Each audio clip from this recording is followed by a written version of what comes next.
They don't know what the they're doing. Do you understand that? They see him as taking action. He is definitely decisive. So there should be pause there for anyone who's thinking about crossing the United States. We've got this breakdown of the global order. At the press conference with him, he says sometimes Daddy needs to intervene. And then Daddy has to sometimes do strong language. He did it very affectionate. Daddy, you're my daddy. After 80 years of, relying on Daddy or living in Daddy's basement, it's time for Europe really to step up. We're in a rapidly changing, very challenging, very threatening world.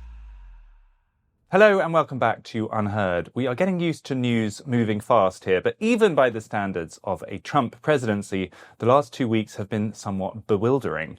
We've had a major new Middle Eastern war. The US even joined in, releasing its largest ever bombs, and then suddenly it's peace, world peace, it's all over.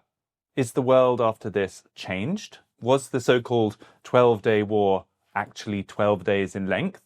Who is stronger? Who is weaker after this? The spin, the politicised narratives on each side are now so all-pervasive, going right up to the governments, that it's harder than ever to see fact from fiction. Oh, and by the way, there was a NATO summit, which seemed to rededicate itself to Article 5, but maybe it didn't. There was a 5% spending target, but will anyone actually hit it? The questions just go on, and at times like these, we are desperately looking for someone to cast some wisdom and some calm on the situation. Well, we have just such a person for you today. Fiona Hill was the #1 Russia advisor to Donald Trump in his last presidency. She previously worked for both Presidents Bush and President Obama, and she's been even working for the current government here in the UK on the Defence Strategic Review, trying to work out what our place in the world is. There will no doubt be those who say she is too much involved in the security complex, and there will be those who say she is not hawkish enough. So, provided we are upsetting people on both sides, I, for my part, think she is a person who knows an awful lot and is sincerely sharing her best assessment of it, which makes me delighted to welcome you to UnHerd, Fiona Hill. Thank you, Freddie. Great to be with you again. Often on this show, we are tackling topics that the powers that be would rather you didn't know about. But you know what else has been covered up? The insane health benefits of cocoa flavanols, the compounds found in cocoa that boost nitric oxide, improve heart health, and regenerate brain cells. Before you roll your eyes, this isn't some woo-woo nonsense. Let me show you. Harvard scientist Dr. William Li actually backs this up. Check it out. So, studies have been done to show that the flavanols in cocoa stimulate stem cells to come out of your bone marrow like bees in a beehive in your bloodstream, and they go out and they find wherever it needs to be repaired. If it's in your heart, they'll fix it. If it's in your liver, they'll fix it. If it's in your skin, they'll fix it. And so we can eat foods like high flavanol cocoa in order to be able to actually get the stem cells to work a little bit better. Now, how do we know this actually functions, it works in people? Well, clinical studies have been done with high flavanol cocoa to show that in like men who are in their 60s with heart disease, they could actually just have 2 cups of dark chocolate hot cocoa a day for a month. Yeah. And they doubled the amount of stem cells in their bloodstream, and their circulation improved measurably. And then what's even more important and impressive is that there was a study called the Cosmos study that was completed recently that showed that eating high flavanol cocoa decreases the risk of cardiovascular death. Yeah. Right, over a period like a statin. Like a statin, right. Exactly. Except made with by eating the same thing that you use to make chocolate. That's incredible. So we're not telling people to go out to have chocolate, which is a confection, which has got a lot of sugar and all kinds of other stuff in it. Yeah. But it's the stuff underneath it, the core of it. That's right, dark chocolate. But here's the thing. Flavanols are the good stuff found in cocoa beans, but they're usually destroyed during the chocolate making process. That's where Black Forest Supplements comes in. They've created the first ever high flavanol cocoa powder, packed with everything your body actually needs, and it's only 20 calories. I mix it with my coffee or put it in my protein shake, and it tastes amazing. This stuff can boost your body's natural stem cell production. Hollywood elites drop $50,000 on stem cell injections, but you can just drink cocoa powder and get the same benefits without selling your soul for it. I've been using this for a while now. Brain fog, gone. Energy, up. And let's be real, we need to be strong, mentally sharp, and in peak condition. No one's going to take care of us but us. Being your own hero starts with physical fitness, training, eating the right foods, and taking the right supplements. So here's the deal. I worked out an exclusive offer with my friends at Black Forest Supplements to hook you up with an amazing 40% off promo for the next 48 hours. But this stuff always sells out, so do not wait. Hit the link in the description and pinned comment to stock up before it's gone.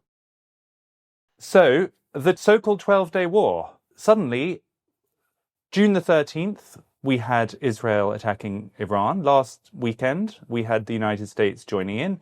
And then 48 hours later, we had the announcement of peace in our times by President Trump.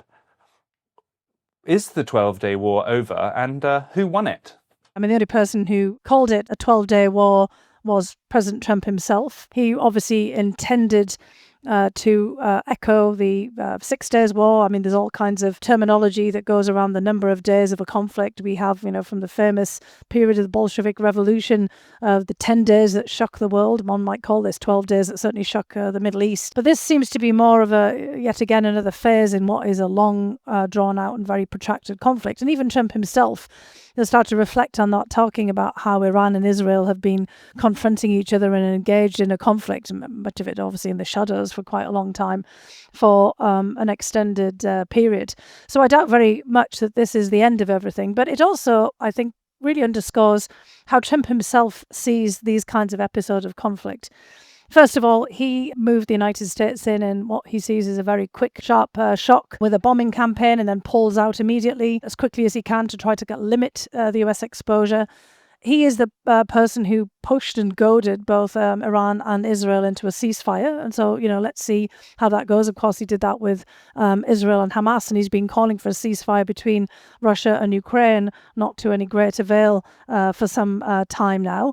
But he seems to have actually bullied both Israel and Iran into a ceasefire at the moment. But it also becomes quite clear that he thinks of a ceasefire as peace, rather than basically a long negotiated agreement. And he's even saying now that he doesn't really care whether there is an agreement or not with Iran, despite the fact that in the first Trump administration, after he tore up the JCPOA, the joint agreement on Iran's nuclear facilities, which had been worked out with great diplomatic effort by the United States along with the Europeans, his intent at that point was to get a new agreement, and he constantly talked about sitting down again with the Iranian leaders and reaching some new agreement. And of course, that's where he was headed for the weeks preceding this intervention. It's definitely moved the dial. And then the question is really going to be, as you've been laying out here, whether the Iranians double down here, whether Israel sees this as actually kind of a moment to make an agreement, and whether Trump's going to stay the course diplomatically and in terms of his attention.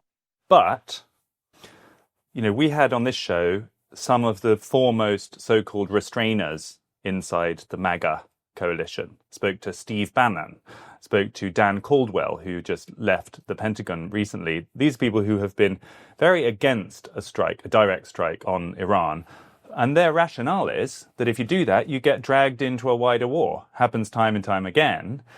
And it looks now, by the time this video comes out, everything could be different, but at least for the past few days, it looks like they were wrong, to the extent that the United States has done a constrained mission, and it seems to have eventuated not in a wider conflict with them being dragged into a forever war, but some kind of ceasefire. I mean, to most people, I think, reading the newspapers, that will seem like a bit of a win. Well, it certainly seems like a win for Trump. And again, if the ceasefire holds and then there is a negotiated phase again with really intense diplomacy that could, come from other quarters as well. I mean, obviously the Europeans have been watching all this and do have a vested interest.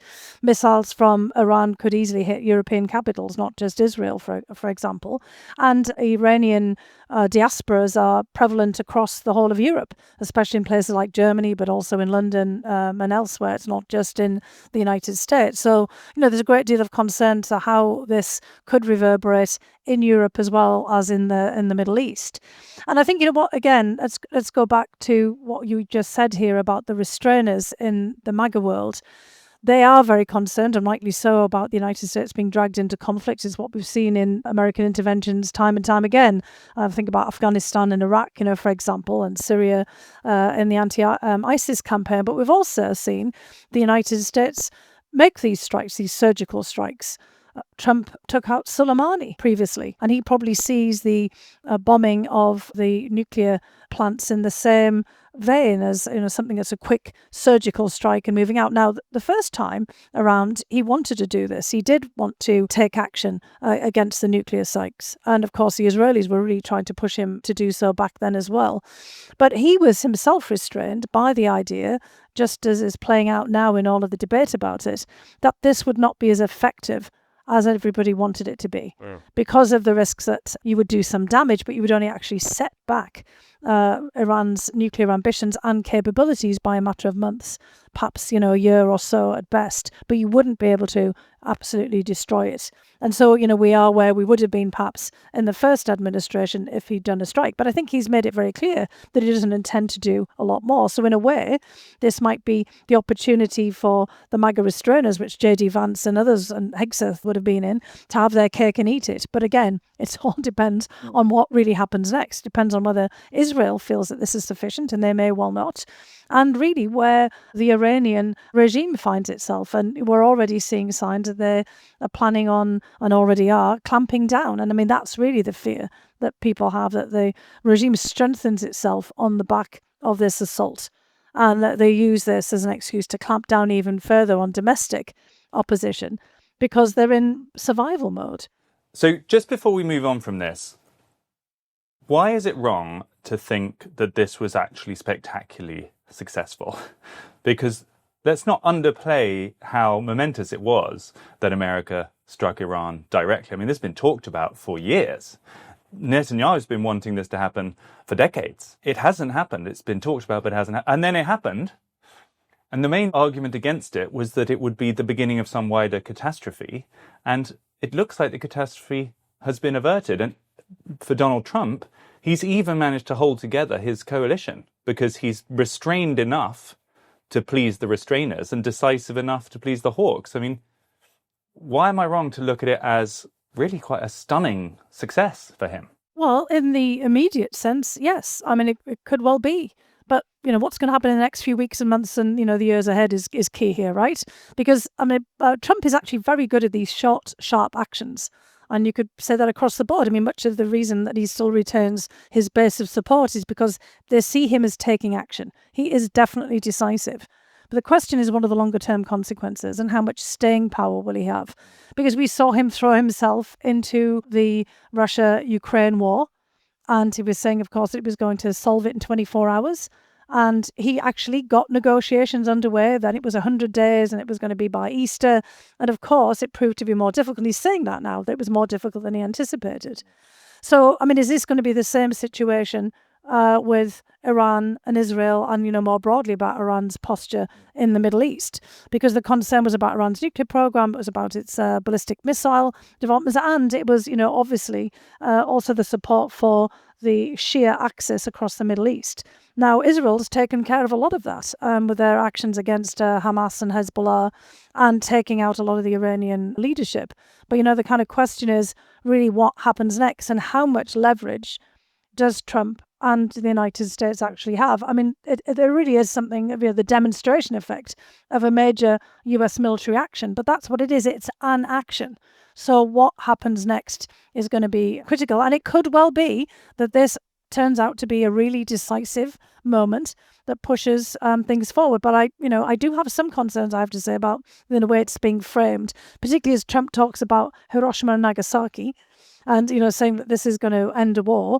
I mean, that itself is debated about how much the atomic bombing of Japan really ended the war in the Pacific. And of course, it also suggests to others that taking that kind of dramatic military action is the way that they might want to proceed in their own conflicts, be that Russia and Ukraine, or elsewhere. And it gives a lot of cover, for other countries to decide that they want to go down the same military route of deciding an issue like China, with Taiwan, etc. So, again, he has to be able to constrain and restrain a whole set of second and third order effects. So your critique really is that there's a sort of superficiality with Trump, a short attention span, that he will look at whatever the shiny thing is and suddenly focus on it. And then if it gets too complicated, he moves on. And so this, what looks like a spectacular action, might now leave a kind of longer term wounds that could prove dangerous. Why don't you, it would be really helpful, I think, to paint the kind of worst case scenario or what could go wrong now. So if American attention now moves on after this apparent victory, how could things go wrong in that region? I mean, is it the case, for example, that the Iranian regime has sort of got away with it without that much damage to their nuclear program, and now they feel like the big intervention has happened, it's not going to happen again, and therefore they'll proceed at double pace? What are the worries you have specifically? Well, that's one of the worries that everybody has. If you think about it, this from the geopolitical perspective, absolutely spot on, that the regime is damaged but not killed. Khamenei, of course, I mean, his days may be numbered just because of his age. So there could become a succession crisis. There could be something else that precipitates a real change there. But it's also very likely that the regime will be doubling down on both the nuclear program, because it is still hell-bent on having it, and also on maintaining its grip, because that's a survival issue. And look at what happened in Russia after the insurgency by Prigozhin. We were all talking about, whoa, what does this mean, for Putin and for the stability of the Russian regime there. And of course, it just meant that Putin doubled down, and of course, he eventually took down Prigozhin, and it went back to, not business as usual, but actually business as more unusual in terms of the kind of strengthening of the regime's defences, and Putin himself tightening up his inner circle. And that's the kind of thing that you might see in Iran as well. So they harden their defences. And again, it's also a signal to many others. I mean, it's interesting in the fact that I think it does probably give other would-be American adversaries pause, because they can actually see, contrary to some of the other accusations about Trump, that he doesn't follow through, that he applies maximal pressure and then pulls back and doesn't do the things. Of course he does. There are times when he actually does take action. He did in Syria against Assad when Obama did not. He did, in fact, declare tariffs, and he's pulled back somewhat, but there's all kinds of things that he said he would do, and he did do them. So there should be pause there for anyone who's thinking about crossing the United States. I mean, he has, in many respects, underscored American power and capability and, potential intent to take action. So that might have had a sobering effect on, others. Final question on this most recent war. Is your estimation that it worked in its main mission to degrade the nuclear facilities? Because there's been so much spin on that. There were leaked reports from one intelligence agency saying that they only set back Iranian nuclear program by weeks or months, and then the Israelis released a completely different one saying that it was incredibly successful and destroyed it. The president said it obliterated it. I am certainly not an expert on these things. There were a lot of satellite photographs released that to me looked a little bit like a sort of before and after game where you couldn't really tell the difference. You are actually an expert on these things. What's your assessment? It's going to be some time. That's the problem again, that you don't get instantaneous evidence of what's happened there, because you're not on the ground and you don't actually know what the Iranians were doing in terms of securing all of these facilities beforehand. Iran is now saying, look, we don't want to work with the IAEA anymore. We're not necessarily going to give access to them, because what is going to be critical is access to those sites and to see, what has actually happened there. So there's a fear here that you'll have this competition of, who did what and how effective it was. And we're in a phase now where I think a lot of countries are thinking long and hard about acquiring nuclear capability, because frankly, they see what Russia did to Ukraine. And Ukraine gave up a nuclear arsenal. We pushed them to give it up in 1993, 1994, the early parts of the 1990s, along with Belarus and Kazakhstan. And the message from all of this is that they, as a result of that, were invaded from giving this up. You've got the same message from Libya, for example, for what happened to Muammar Gaddafi after giving up nuclear weapons. I mean, do you now think it was a mistake for Ukraine to give up its nuclear weapons? I thought it was a mistake at the time, just to be frank, in terms of giving it up with their leverage. And I'm on the record of actually saying that, which wasn't very popular at the time. I mean, I completely understand, why the United States and the United Kingdom, as permanent nuclear powers, pushed Ukraine to do that. There was massive concern about loose nukes back in the early 1990s. But for Ukraine's own sovereignty, independence and territorial integrity, having those weapons as leverage, even if in the immediate term they couldn't use them, would have seemed very important, because there was already signs of kind of a predatory behavior on the part of different groups within Russia that were pushing to make sure that Ukraine didn't get away, from its relationship with Russia. So, I mean, that's a message to everyone else as would-be nuclear powers in the world that, look, you have guarantees from having nuclear weapons of not being attacked. And we saw from India and Pakistan that was a quick move to calm that. And in fact, the United States played a role in that as well, to quickly calm down that conflict, because both of them are nuclear powers. Yeah, I mean, to be honest, though, the logical extension of that is that nuclear weapons are making the world safer for the countries that hold them. So, if I'm sitting in Iran listening to you today, I think, well, yeah, Fiona Hill's right. We need a nuclear weapon. That way we're not going to be troubled again. And then if they get one, Saudi Arabia is definitely going to get one way or the other. And suddenly proliferation happens. We have that dilemma that many powers want to have a nuclear weapon for their own security guarantees. But of course, that also goes the other way too, doesn't it? That they may also want to use the fact that they have a nuclear weapon against neighbours that do not. I mean, imagine how the Iran-Iraq war would have played out if Iran had a nuclear weapon, in that instance, for example.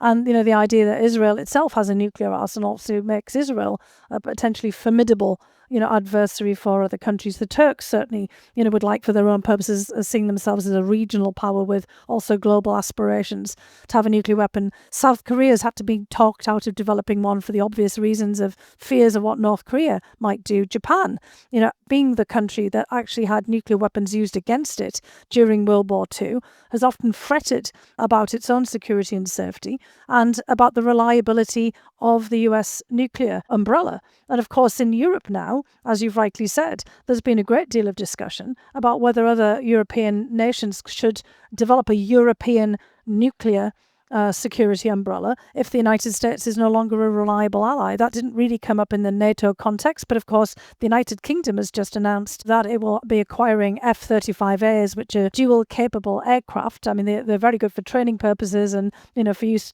for the Royal Air Force overall, but they're capable of carrying tactical nuclear weapons. And of course, that would then mean that that's adding to the capacity of other European countries that already have these the so-called DCAs.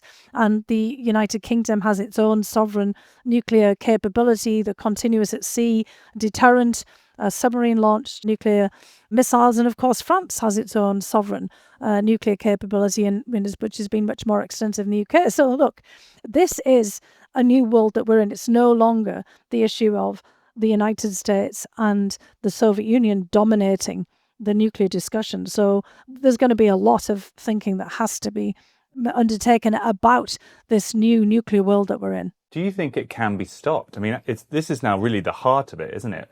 Because a core part of Donald Trump's mission, well, pretty much one of the reasons he was re-elected, was to stop the United States being the world's policeman and say it's not our job to police everybody else. We are going to be more strategic and more focused on domestic matters, etc.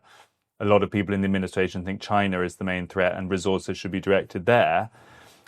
Are you saying then that actually one downstream effect of that is that all of these other countries and regions are going to want to be nuclear powers themselves? So we could find ourselves in a world in 20 years' time with 15 countries with nuclear weapons, or 20. Correct. That's highly, likely at this particular moment, because we've got this breakdown of the global order that was established by the United States. The United States, frankly, is the linchpin of this after World War II. And we've got 80 years of really the United States playing that very important role that is also a role of assurance to other countries that the United States will intervene in some fashion, not just as a policeman, but actually in a diplomatic fashion, if things get out of hand.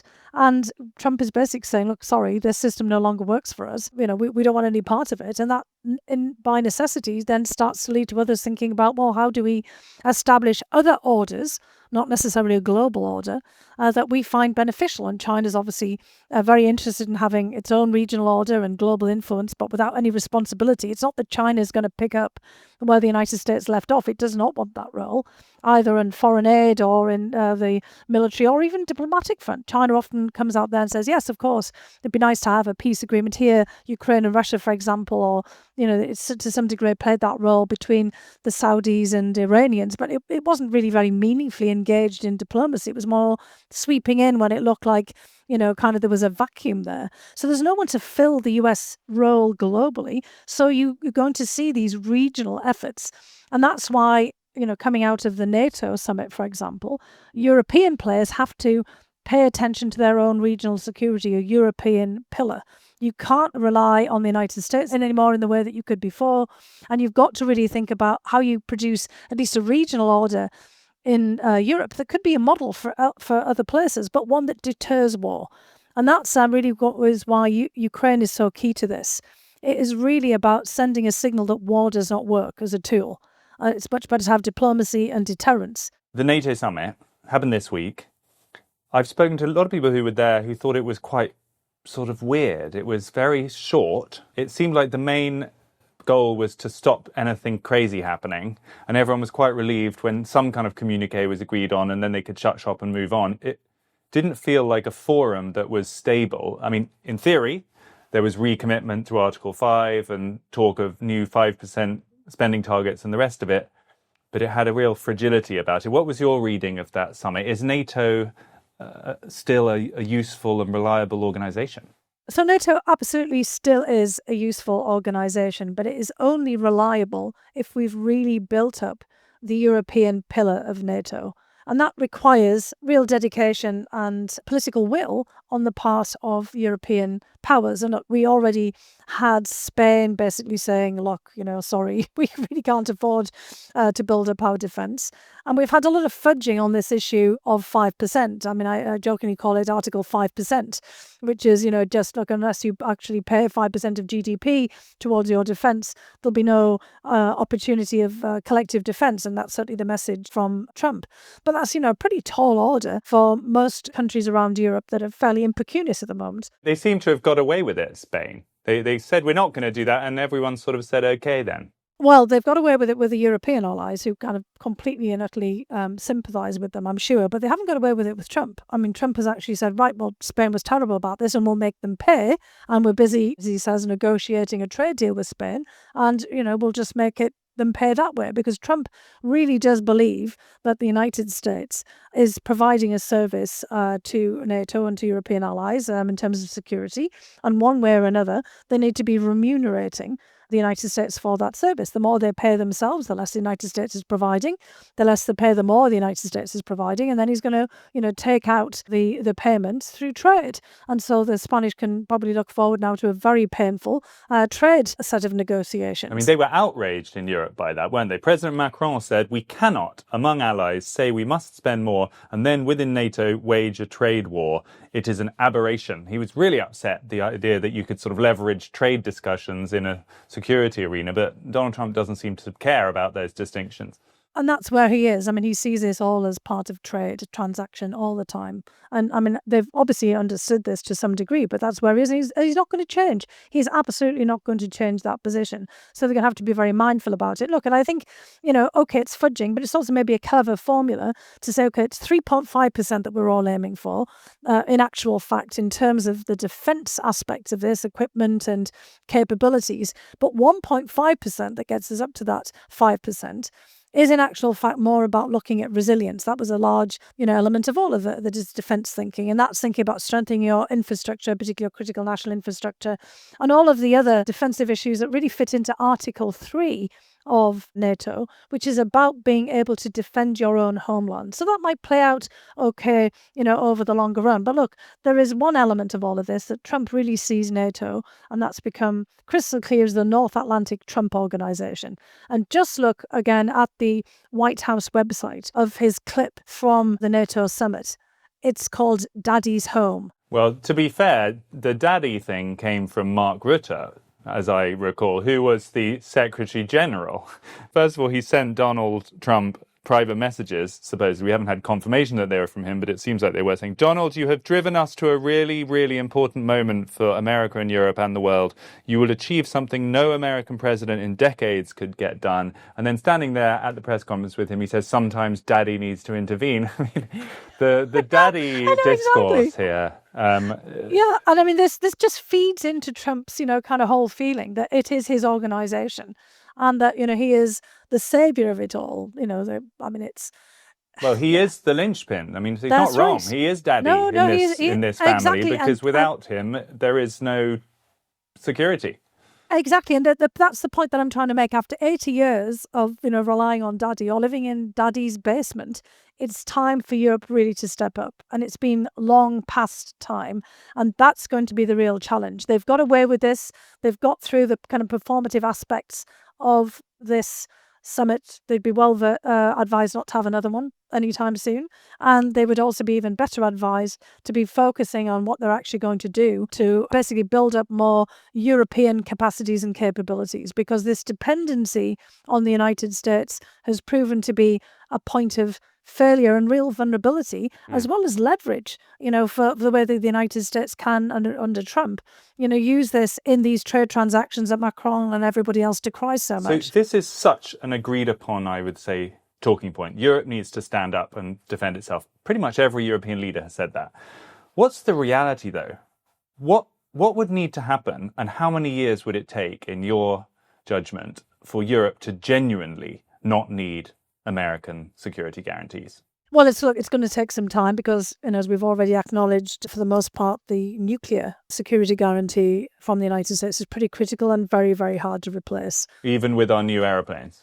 Well, exactly. If we're thinking about this in a larger kind of global perspective, because Europe finds itself, unfortunately, arrayed against a nuclear superpower in Russia. If the United States pulled out of Europe entirely, Russia, of course, would be the dominant military power in Europe. Of course it would be, because it's got a superpower nuclear arsenal that backs it up. And that's always been part of Russia's military doctrine, that's, where it ends up, relying on its nuclear forces if, things go wrong. But in which case we can't escape Daddy then, Fiona. I mean, we go around in circles here, and I don't understand how to solve this quadratic equation, because it seems certain that it's not good to rely on America, but it also seems certain that there is no scenario where we don't. No, but that's kind of where we get back to what we were talking about before, about the importance of basically setting up diplomatic discussions about, again, the use of nuclear weapons. And you yourself said it then, look, we need to get back to a whole new thinking about nuclear arms control, nuclear arms reduction, but also about nuclear deterrence. It's just we're in a different phase. It's no longer the phase of the Soviet Union and the United States engaging in this. China is now headed towards being a global nuclear power. It's headed towards parity with the United States and, also with Russia as well. That completely changes, the dynamic, and very troubling if you have Russia and China acting together in collusion on this. But that shows that we have to engage in this in ways that we hadn't before. We thought we were taking a vacation from all of this because, again, we were secure in the nuclear umbrella of the United States. So does Europe need to become a nuclear superpower again? Europe needs to be part of all of those discussions, because you do have two nuclear powers within Europe. And if you do have more of a sense of this being a nuclear capability for Europe, then Europe is already in the mix. France and the United Kingdom are both permanent members of the United Nations Security Council because they're part of the permanent five, which is the five nuclear powers, put across the road, the nuclear powers. So, you've got India, you've got Pakistan, you're going to have to, again, think about this, Israel, of course, and in regional contexts.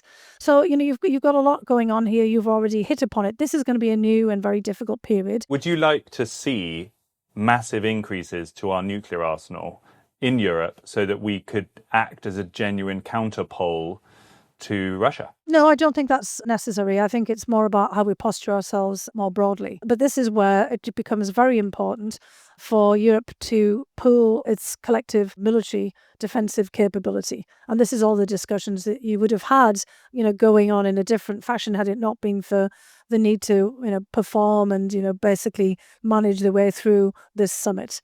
We've got discussions going on about how to relieve that other dependencies, and this gets back to the question you just posed on the United States. Now, obviously, there is an intelligence aspect to this.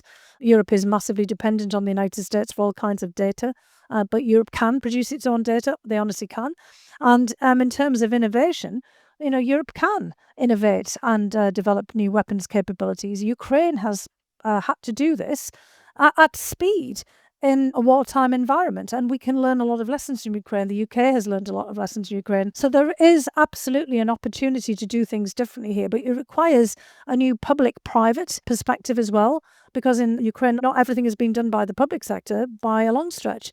This is private companies, it's private level innovation, it's battlefield level innovation by people on the front lines themselves coming up with ideas and then, basically developing that technology in real time very fast. The problem that we've had is that we've been operating at a snail's pace. one of the biggest shocks, frankly, from my recent experience with the UK Strategic Defence Review was just how long it took. A minimum of 6 years, that's fast. So we've got to get the mechanisms, not just for doing it in sovereign capacity in the United Kingdom, but working with other allies. And it is entirely possible for us to set up these public-private investment arms, the idea of a defence bank, but also of thinking about defence in this broader capacity, because a lot of it's critical national infrastructure. That's your 1.5% of NATO spending. And NATO could fund a lot of this as well. So look, I think there's a lot of opportunity here, and this would be a very interesting thing. I mean, we have to have a national dialogue about it. On the actual recommendations of your review, so there were many, but some included additional long-range missiles up to 7,000, up to 12 new AUKUS-class submarines, £15 billion investment into the Astrea nuclear warhead programme. Is there a fair challenge that these are sort of fighting the last war kind of investments? Like the example you just made of Ukraine, with their drone developments, with their on-the-ground innovations. And in fact, we saw the same thing with the Israeli strike on Iran, that the reason it was so effective is they had hidden drones inside Iran that they released remotely, and they were extremely effective. Like, it feels like a new kind of warfare has been developed in the last couple of years.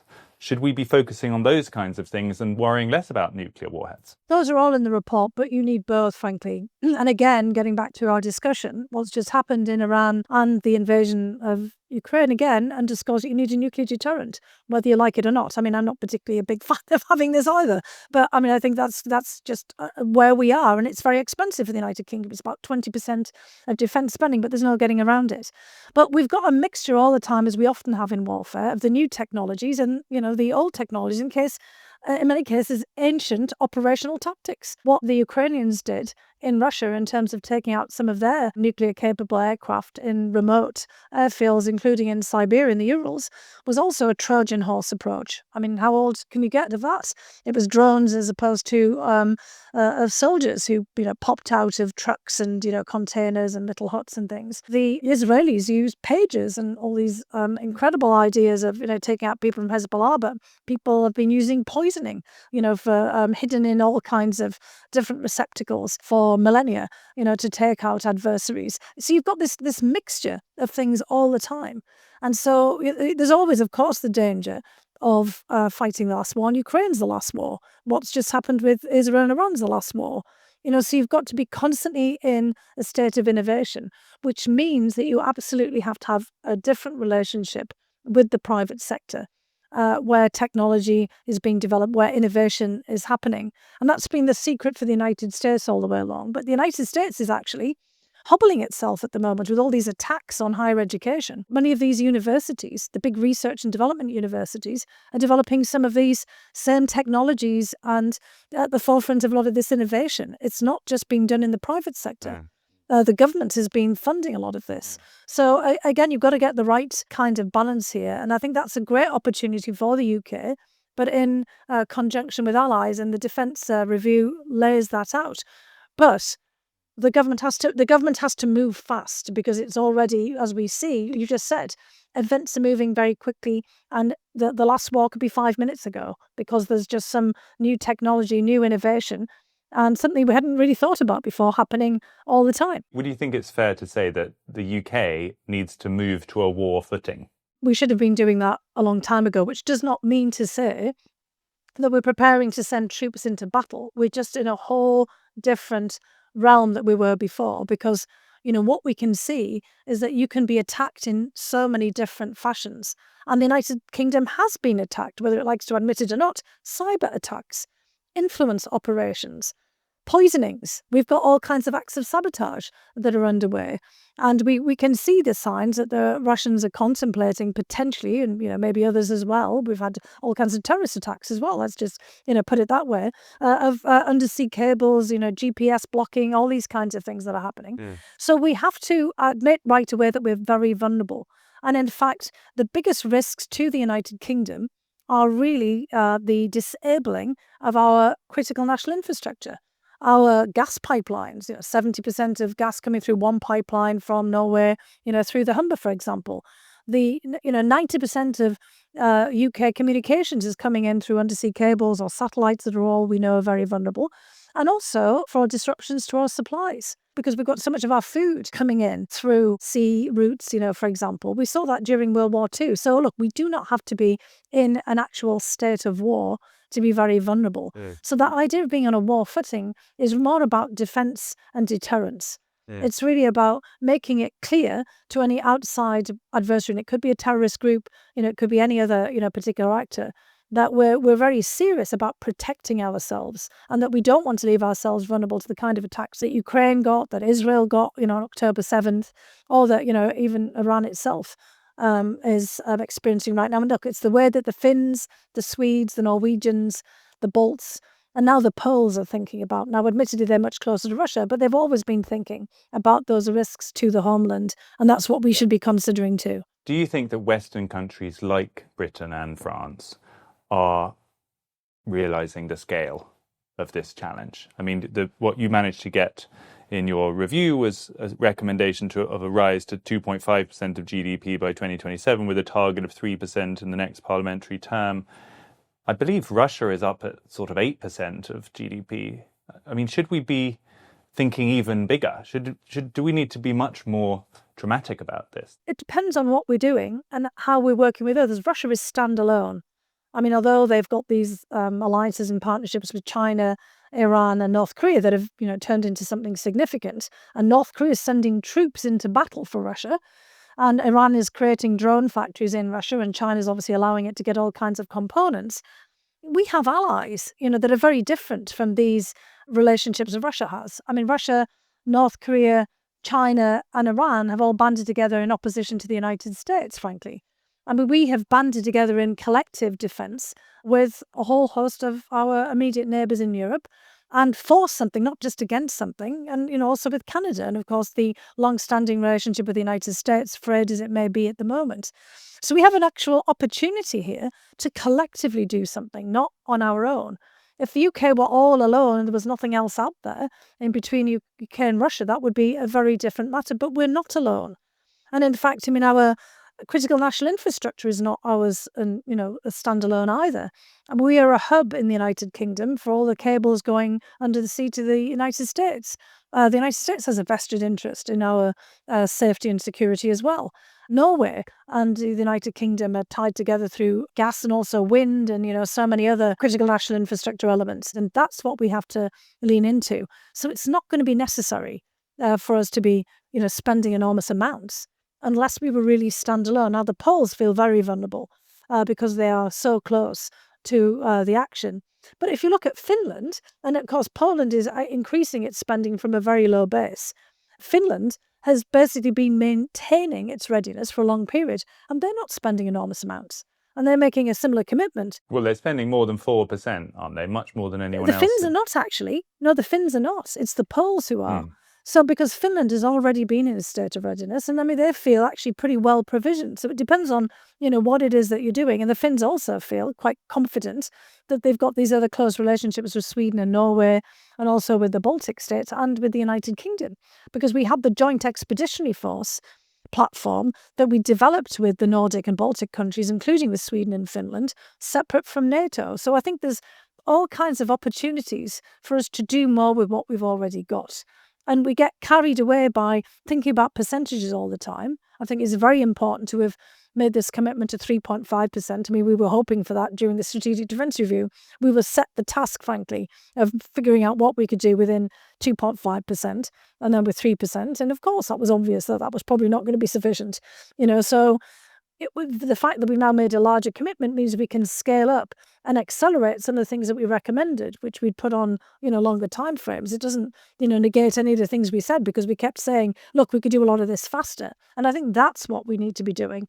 We need to be moving faster because, all of the threats have been happening all the time. I mean, I think people don't think that we're there yet, but we are. We're in a rapidly changing, very challenging, very threatening world. But there's nothing to be frightened about if we're prepared for that. Sounds quite frightening. Well, of course it does, but it's only frightening if you feel like you're on your own. And again, we have allies and we have close partners, and I think we've got more capacity to do more things than we realise. Final question for you: in your conversations with people in government here in the UK and elsewhere around Europe, do you feel like people are realising the scale of the challenge? Do you think governments are kind of waking up to what they need to do? Do you think the penny has dropped, or do you think everyone is still kind of hiding from reality and thinking they can get away with squimping and saving and it'll probably be fine? No, I think the penny has dropped in a lot of countries, in the UK included, although I think we do need to have more of a national dialogue, which again was why it's important to view, and others doing what you're doing, which is getting more people on to talk about this. And it has to be a real national dialogue, not just in London or kind of confined to the defence elites or anything like this, and people who are interested in foreign policy, because this is the kind of discussion that people have to have across the country, and thinking about how they themselves are postured, to basically play a role if necessary. And look, they have to do this for natural disasters as well, and with climate change and bad weather events. There's all kinds of ways in which you have to be generally prepared. So we need to be thinking a lot more about this, and to engage people. We did, around the Strategic Defence Review, do polling and do some focus groups with people. And people were actually pretty well informed, and they felt like we needed to have more insurance. And that's the way to think about it.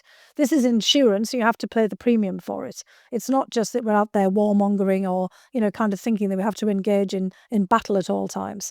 But there are countries like Spain, let's just I put it wonder out if there, in those focus that, groups you ask people if they'd be prepared to pay X more pennies of tax in order to pay for it. I mean, that's... We did actually, and people were, within a kind of low reason, it depends on how you persuade them.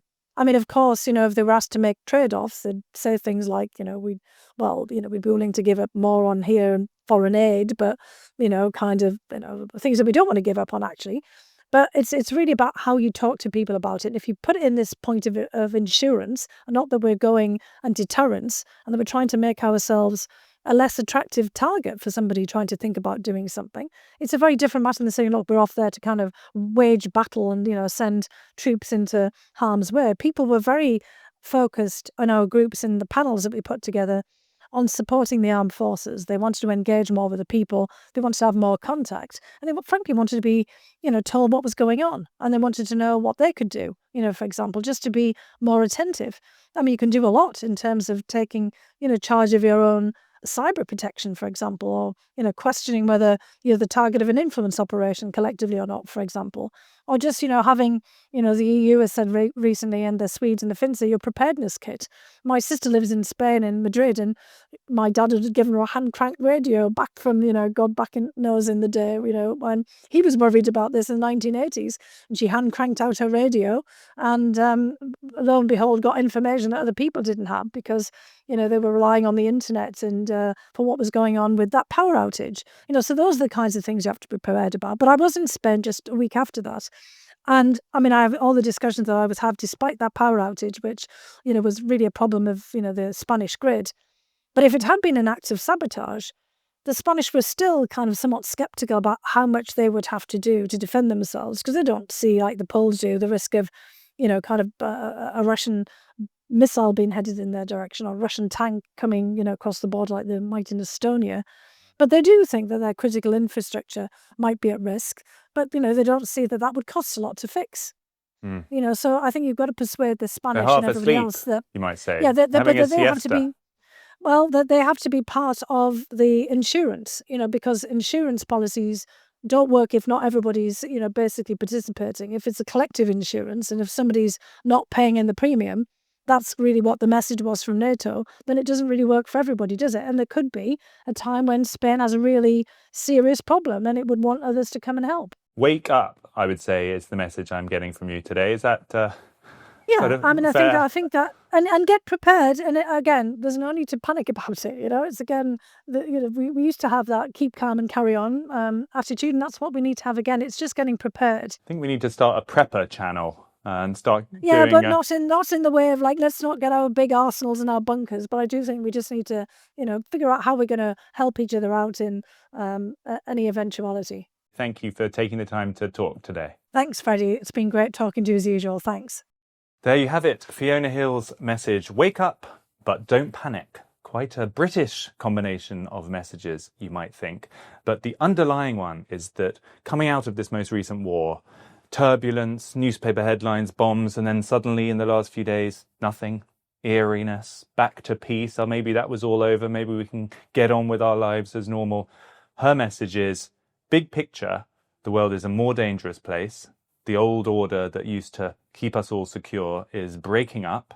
And at the very least here in Western Europe, we need to quite rapidly work out how to stop relying on daddy, as I suppose we now need to refer to President Trump as, and start to look after ourselves. Thank you to Fiona and also to you for tuning in. This was UnHerd.